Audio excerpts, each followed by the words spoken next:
JP cabinet కీలక నిర్ణయాలు తీసుకుంది. నూతన మద్యం విధానానికి మంత్రివర్గం ఆమోదం తెలిపింది. నాణ్యమైన మద్యం బ్రాండ్లు అందుబాటులో ఉంచాలని నిర్ణయించింది.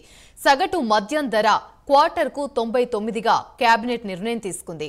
భోగాపురం ఎయిర్పోర్టుకు అల్లూరి సీతారామరాజు విమానాశ్రయంగా నామకరణం చేయనున్నారు.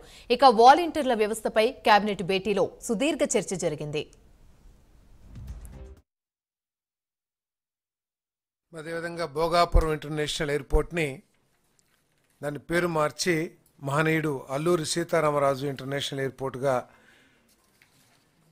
పేరు పెట్టడం కోసం ఆమోదించడం జరిగింది. ఆ పేరు మార్పు కోసం ఉభయ సభల ముందు కూడా ఈ విషయాన్ని ప్రవేశపెట్టి తద్వారా సభల ద్వారా కేంద్ర ప్రభుత్వాన్ని కూడా పేరు మార్చడం కోసం రిక్వెస్ట్ చేయడానికి తీర్మానించడం జరిగిందని చెప్పేసి మనం చేస్తాను. అదేవిధంగా కూటమి యొక్క మొట్టమొదటి 100 రోజులు పరిపాలనలో భాగంగా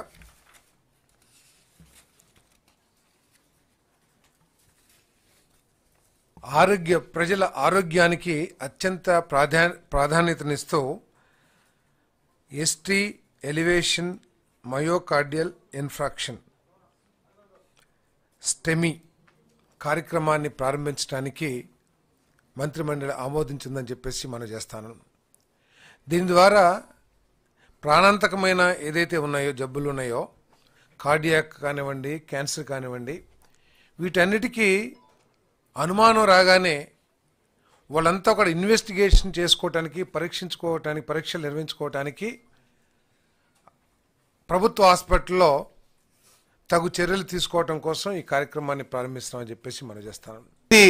క్వాలిటీ లేని మందుని ఏదైతే ఇచ్చిందో ఈసారి ఎస్టాబ్లిష్డ్ బ్రాండ్స్ ద్వారా 99 రూపాయలకి ఈ